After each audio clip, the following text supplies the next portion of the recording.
Alors, ces quelques vidéos seront consacrées à une introduction à un formalisme dit formalisme de Lagrange, du nom du physicien italien Joseph-Louis Lagrange. Alors, ce formalisme se veut une alternative puissante, efficace et élégante au travail du non moins célèbre Newton concernant l'étude dynamique des systèmes mécaniques. Mais avant ça, il serait très utile de passer en revue quelques problèmes qu'auraient dû rencontrer les physiciens ou autres en étudiant des systèmes mécaniques complexes en utilisant le formalisme de Newton. Pour cela, on va prendre l'exemple du pendule simple. Alors, comme vous le connaissez bien, le pendule simple est constitué d'une masse M attaché à une tige ou à un fil de longueur L inextensible, lui-même attaché à un point fixe O. Alors le pendule peut faire des oscillations dans le plan OXY, Z étant normal à la page et pointant vers nous. Alors en utilisant le principe de la dynamique de Newton, alors on a mdv sur dt égale à la somme des forces externe appliquée sur la masse. Alors, comme vous voyez sur la figure ici, on a deux forces, P le poids de la masse et T la tension du fil. Alors maintenant on va voir quelles sont les natures de ces deux forces P et T. Alors P égale à mg, c'est une force qui dérive d'un potentiel de la présence de la Terre, puisque la Terre va créer un potentiel. Alors on l'appelle une force conservative et elle peut s'écrire sous cette forme, F égale à moins gradient de U. Alors une propriété de cette force, c'est que le rotationnel de cette force conservative est nul, puisque le rotationnel d'un gradient est toujours nul, c'est un résultat de calcul vectoriel. Ou encore, on peut la représenter par le fait que le travail fait par cette force ou à l'encontre de cette force ne dépend pas de la trajectoire, c'est-à-dire que W égale à l'intégrale R1, R2 fois le produit scalaire de F dr, dr c'est un élément infinitésimal de la trajectoire, ne dépend que des points R1 et de R2, c'est-à-dire le potentiel en R1 et le potentiel en R2. Alors un exemple, maintenant par exemple, si vous avez une masse M et que vous voulez la ramener au point 2, vous devez vaincre les forces de gravitation. Mais puisque ces forces de gravitation dérivent d'un potentiel, alors soit vous empruntez ce chemin 2 ou 1, vous aurez à fournir le même travail pour ramener la masse de 1 à 2. Oméga 1 égale W1 égale à W2. Ou par exemple, de façon générale, si par exemple on a une charge au point 1 Q1 et une charge au point 2 Q2 et que vous voulez ramener la charge Q1 du point 1 au point 2, alors si jamais vous allez emprunter ce chemin ou que vous allez emprunter ce chemin, vous allez en fin de compte fournir le même travail pour ramener la charge de 1 à 2. C'est-à-dire vous aurez à vaincre les forces qui dérivent du potentiel créé par la charge Q2 dans l'espace. C'est pour ça le travail oméga W1 égale à W2. Alors, une petite démonstration. Alors, on a F dr, F qui est, puisqu'elle dérive d'un potentiel, on peut la remplacer par moins gradient de U fois dr, égale à différentiel total du. Alors la différentielle totale de du R1, R2 l'intégrale égale à UR1 moins UR2. Le travail dépend seulement du potentiel au point R1 et du potentiel au point R2. Voilà. Ne dépend que des valeurs initiales et finales des potentiels, ne dépend pas de la trajectoire. Alors je vous donne ici une petite démonstration du résultat du égale à le gradient de U fois dr. Maintenant passons à la force T. Alors T, évidemment c'est pas une force de conservative puisqu'elle ne dérive pas d'un potentiel, elle est appelée une force de contrainte. c'est-à-dire puisqu'elle est due au fait que le fil est inextensible, elle est, c'est-à-dire à la conception du système lui-même, c'est-à-dire c'est la nature du système qui impose cette force au mouvement de la masse. Alors sa présence fait que la trajectoire de la masse soit une partie d'un cercle, voilà. Cette force contraint, on dit qu'elle oblige la masse à suivre cette trajectoire, c'est-à-dire c'est pour ça qu'on l'appelle une force de contrainte. Alors cette force ne fait pas de travail pendant le mouvement puisqu'elle est en tout instant perpendiculaire à la trajectoire de la masse. Vous voyez sur la figure la trajectoire dr, t est tout le temps perpendiculaire à dr, c'est pour ça le travail de cette force est égal à 0. Alors cette force de contrainte ne fait pas perdre de l'énergie du système, il n'y a pas de perte d'énergie au système, c'est pour ça qu'elle n'est pas une force dissipative. Voilà. Alors ce sont deux forces qui s'appliquent du haut à la masse, mais elles sont de nature différentes.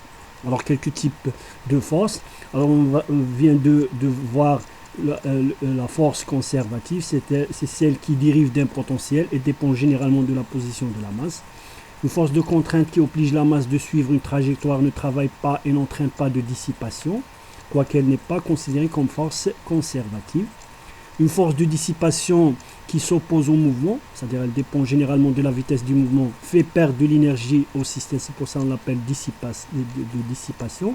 Elle peut être de type visqueux, c'est-à-dire elle dépend de la vitesse, comme elle peut être de type solide-solide, c'est-à-dire elle peut être constante et dépend seulement de l'état de l'environnement du système. Maintenant, on peut avoir aussi des forces externes qui fournissent instantanément de l'énergie au système de l'extérieur. Par exemple, on a un système mécanique et on va placer un moteur qui va fournir instantanément de l'énergie à travers une force. Voilà. Maintenant, avec une exception, la force magnétique, force de Lorentz, qui s'applique sur une charge Q qui se déplace avec une vitesse V et plongée dans un champ magnétique B, par exemple, dans cette direction. Alors la charge va subir une force dans cette direction qui est toujours perpendiculaire à V et à B, QV vectoriel B. Alors cette force, elle n'est pas considérée comme une force de dissipation, bien qu'elle dépend de la vitesse de la charge. Elle n'est pas non plus considérée comme une force de contrainte, bien que cette force ne travaille pas. C'est-à-dire, pourquoi elle ne travaille pas? Parce que la force, elle est toujours perpendiculaire à la trajectoire. C'est pour ça le produit scalaire de F, voilà, la trajectoire est toujours nul. Alors, revenons au système du pendule simple. Alors, on a mdv sur dt égale à p plus t. Alors, on travaille dans le système de coordonnées cartésiennes. C'est pour ça v dlr, c'est xi plus yj plus zk, bien que z est nul, mais on travaille dans le cas général. P égale à mg fois i, puisque p c'est dans cette direction, mg fois i. T est dans cette direction, et là, cette force, elle a deux composantes, moins tx, puisque c'est dans cette direction, alors que j est dans cette direction, i est dans cette direction, moins tx, i, moins ty, j. Alors, en remplaçant dans l'équation, on aura mx de point i plus y de point j plus z point k égale à mgi, la force, p, le poids, et la force de contrainte moins tx moins dm. Voilà. Alors par identification avec i, j, avec j, k et avec a, on aura trois équations différentielles. Alors c'est pour ça, pour un système mécanique d'une masse avec trois composantes, on aura toujours trois équations différentielles à résoudre. Alors le problème ici, c'est que dans les équations différentielles, on trouve Tx, Ty, ce sont les composantes de la force de contrainte qu'on ne connaît pas préalablement, dont on ne connaît pas préalablement la valeur, puisque comme vous voyez, Tx dépend du mouvement, Ty dépend du mouvement sur Y. Alors c'est un grand problème pour résoudre cette équation. Alors, pour contourner ce problème, généralement, qu'est-ce qu'on fait? On change de système de coordonnées. Alors, par exemple, on passe du système de coordonnées cartésiennes au système de coordonnées cylindriques dans ce cas. Le système de coordonnées cartésiennes x, y, z et les vecteurs unitaires i, j et k. alors que pour les coordonnées cylindriques, on a R, θ et Z avec les vecteurs unitaires UR, Uθ et UZ. Alors, la dérivée deuxième de R dt égale à P plus T, toujours le principe de la dynamique de Newton, mais cette fois-ci, on va exprimer les vecteurs dans le système de coordonnées cylindriques, et plus précisément polaires, puisque Z ne change pas. Alors, R, vous voyez sur la figure Uθ et UR. Uθ est toujours dans la direction de variation d'un angle θ qui mesure l'angle entre la tige et la verticale, alors que UR c'est dans cette direction. Bien sûr, UK, UZ est perpendiculaire à ces deux vecteurs pointant vers nous. Alors dans ce système de coordonnées, R égale à LUR, voilà, L c'est la longueur fois la direction UR, P égale à mg cosinus UR moins sinus θ Uθ, vous pouvez le vérifier vous-même. T égale à moins TUR, voilà, c'est dans cette direction, alors que UR est dans cette direction, fois la composante, le module, moins TUR. Alors T c'est le module, alors que moins T c'est la composante.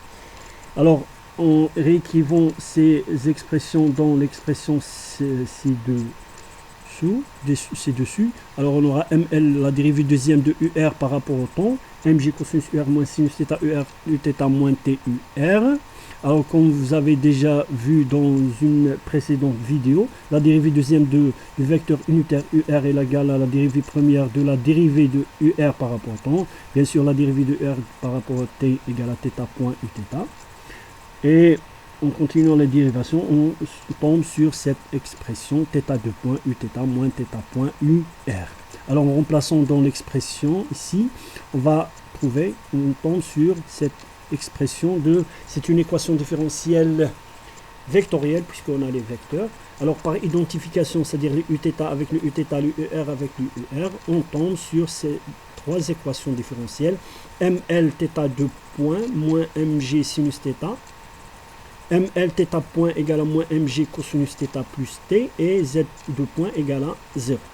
Alors, l'avantage de ces trois équations, c'est que dans la première équation, on a éliminé le t, c'est-à-dire il n'y a plus de t.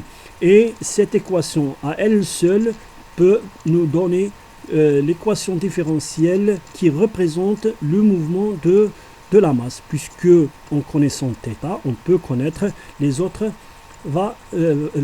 variables x, y et x et y. Voilà.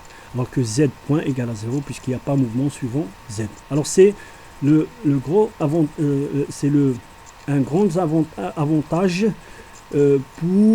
c'est-à-dire en ce qui concerne le passage du système de coordonnées cartésiennes au système de coordonnées cylindriques, c'est que on a obtenu une équation différentielle où il n'y a pas de force de contrainte.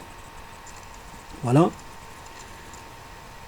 Alors, en plus de cet avantage, on voit bien que dans l'équation différentielle 1, on n'a que les forces qui font varier θ, c'est-à-dire qui sont suivant la direction du mouvement.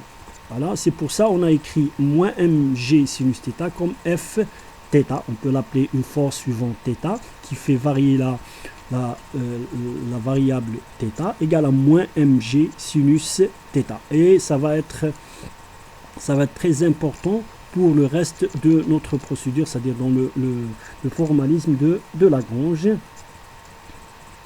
bien qu'on ne va pas lui donner un nom pour l'instant. Alors, ce que vous devez retenir, c'est qu'en changeant le système d'équation, on a éliminé la force de contrainte et on a obtenu une équation où seules les forces qui sont dans la direction du mouvement existent. Voilà. Alors, vous pouvez aussi utiliser ce qu'on appelle le trièdre de Serré-Freinet, une description intrinsèque. Alors, je vous donne ici juste un petit rappel. Vous pouvez trouver plus de détails sur Internet. Alors, le trièdre est composé de trois vecteurs unitaires, T, N et B, c'est-à-dire la masse, elle est considérée sur un point d'un cercle avec une courbure en O, avec un certain rayon de courbure R. Alors, T est suivant la tangente passant par P est dans la direction T. Alors que N est suivant est un vecteur unitaire perpendiculaire en ce point P au vecteur T et orienté vers le centre de courbure O. Alors que B est un autre vecteur qui est perpendiculaire au vecteur N et T et avec B égale à T vectoriel N. Donc, l'astuce était de trouver un système de coordonnées physiques dans lequel on pouvait se débarrasser de la force de contrainte dans l'une ou plus des équations différentielles du mouvement, ce qui nous permettait de trouver l'équation différentielle du mouvement sans pour autant connaître cette force de contrainte. Alors, j'explique, c'est-à-dire au lieu de repérer le mouvement de la masse par trois coordonnées cartésiennes x, y et z, on se contente d'une seule coordonnée, à savoir l'angle que fait le fil avec la verticale, puisque en connaissant θ, on peut connaître y et z. Bien sûr, z est égal à 0 tout le temps. Alors, on va remarquer que l'équation contient seulement la force qui fait varier θ, c'est-à-dire moins mg sinus θ. Alors qu'en coordonnées cartésiennes, on fait des forces de contrainte suivant x, y et z. C'est-à-dire, je redis ce que je viens de dire. Alors, malheureusement, cette astuce de changer de système de coordonnées pour éliminer les forces de contrainte des équations différentielles du mouvement ne marche pas tout le temps, surtout pour des systèmes plus complexes que l'exemple du pendule simple où il y a lieu des forces de contrainte. Alors, on peut remarquer que les équations différentielles émanant du principe fondamental de la dynamique de Newton décrivant le mouvement de certains systèmes mécaniques deviennent parfois impossibles à résoudre.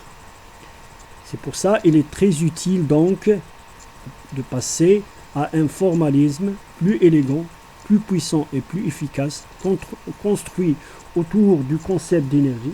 C'est une idée très importante dans le formalisme de Lagrange qu'on va détailler plus tard. Alors c'est ce qu'on appelle le formalisme de Lagrange, du nom du physicien italien Joseph Louis Lagrange. Voilà.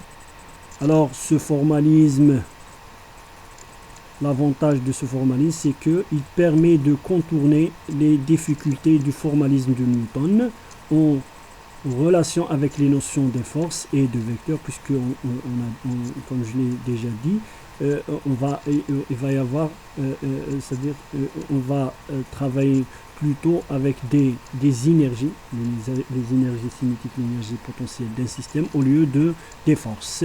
Et plus particulièrement, on va éliminer les forces de contrainte qui ne sont pas toujours évidentes à exprimer. Alors, avant de passer au formalisme de Lagrange, j'ai jugé utile de faire un rappel de quelques outils mathématiques nécessaires pour ce formalisme, chose que je vais faire dans la prochaine vidéo.